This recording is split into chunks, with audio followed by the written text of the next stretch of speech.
بسم اللہ الرحمن الرحیم. السلام علیکم. Dear student of class 8, I am your Urdu teacher.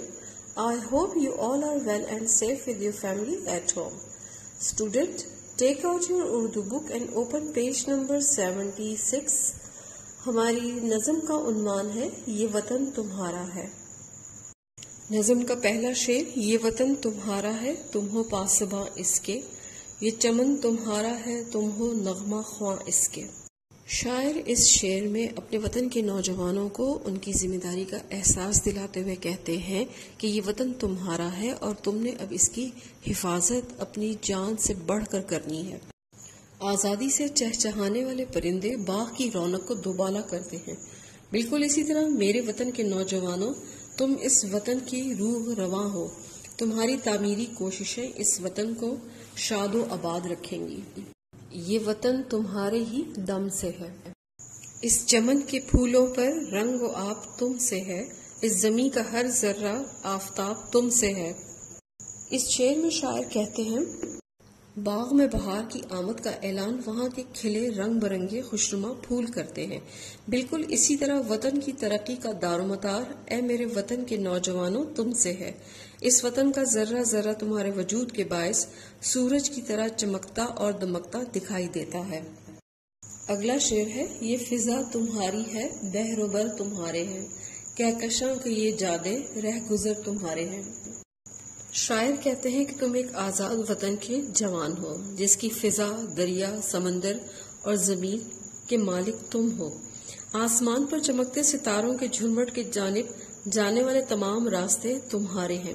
شاعر اس وطن کے نوجوانوں کو یہ بات سمجھانا چاہ رہے ہیں غلامی نے ہماری ترقی کے تمام راستے بند کر دیے تھے، مگر تم آزاد ہو. اپنے ملک و قوم کو ترقی کی بلندیوں تک پہنچانے کے لیے تمام راستے تمہارے لیے کسی کہکشاں کی طرح عیاں ہیں. اس زمین کی مٹی میں خون ہے شہیدوں کا، ارض پاک مرکز ہے قوم کی امیدوں کا. شاعر کہتے ہیں کہ حصول آزادی اور پھر اس وطن کی حفاظت کے لیے کئی لوگوں نے اپنی جانوں کا نذرانہ پیش کیا ہے. اس وطن کی بنیادوں میں شہیدوں کا خون شامل ہے. یہ پاک وطن قوم کی امیدوں کا مرکز ہے.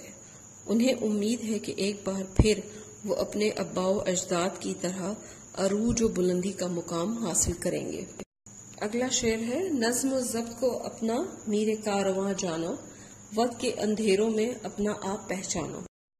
شاعر وطن کے نوجوانوں کو ایک سنہری اصول اپنانے کے لیے کہہ رہے ہیں کہ اپنی زندگی میں نظم و ضبط کو اول ترجیح دیں، کیونکہ یہی عمل انہیں ترقی سے ہمکنار کرے گا. اور اس مشکل اور تاریک وقت میں گھبرا کر ہمت نہ ہار جائیں، بلکہ اپنے آپ کو پہچانیں کہ تمہارا اس ملت سے تعلق ہے جس کے اسلاف کبھی مایوس اور نا امید نہ ہوئے، بلکہ اپنی آخری سانس تک مصائب کا ڈٹ کر مقابلہ کرتے رہے. بند نمبر 3 کا شعر میرے کارواں ہم تھے روح کارواں تم ہو، ہم تو صرف عنواں تھے اصل داستاں تم ہو. شاعر اس شعر پہ کہتے ہیں کہ ہم نے اس ملک کو آزاد کروایا، اس آزادی کے قافلے کے سردار ہم تھے، مگر میرے وطن کے نوجوانوں اس قافلے کی اصل روح تم ہو کہ تمہارے ہی دم سے یہ آزادی کا قافلہ اپنی منزل کو پہنچے گا.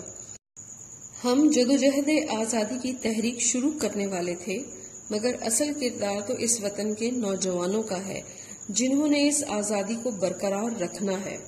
ہم ماضی کا حصہ تھے جبکہ تمہارا تعلق اس وطن کے مستقبل سے ہے. اگلا شعر نفرتوں کے دروازے خود پہ بند ہی رکھنا، اس وطن کے پرچم کو سر بلند ہی رکھنا. اس شعر میں شاعر وطن کے نوجوانوں کو نصیحت کر رہے ہیں کہ یہ آزاد وطن بہت سی جانی و مالی قربانیاں دے کر حاصل کیا گیا ہے. اس وطن میں سب محبت اور شانتی سے رہیں، آپس کی نفرتیں اور تعصب کو کبھی اپنے قریب نہ آنے دیں. اتفاق و اتحاد کے ساتھ اپنے وطن کی حفاظت و ترقی میں بڑھ چڑھ کر حصہ لیں. دنیا میں اپنے وطن کی پہچان اچھے کاموں سے بنائیں تاکہ اس ملک کا نام اور پرچم ہمیشہ سر بلند ہی رہے. یہ وطن تمہارا ہے تم ہو پاسباں اس کے، یہ چمن تمہارا ہے تم ہو نغمہ خواں اس کے. میرے وطن کے نوجوانوں، یہ وطن تمہارا ہے اور تم نے ہی اس کی حفاظت کرنی ہے، اور تمہارے ہی سبب یہ وطن ترقی کرے گا۔ امید ہے کہ اس نظم کے تمام اشعار کا مفہوم آپ کو سمجھ آ گیا ہے۔ Thank you students. You should pray from Allah to keep us all safe from COVID-19. Stay home, stay safe. Allah Hafiz.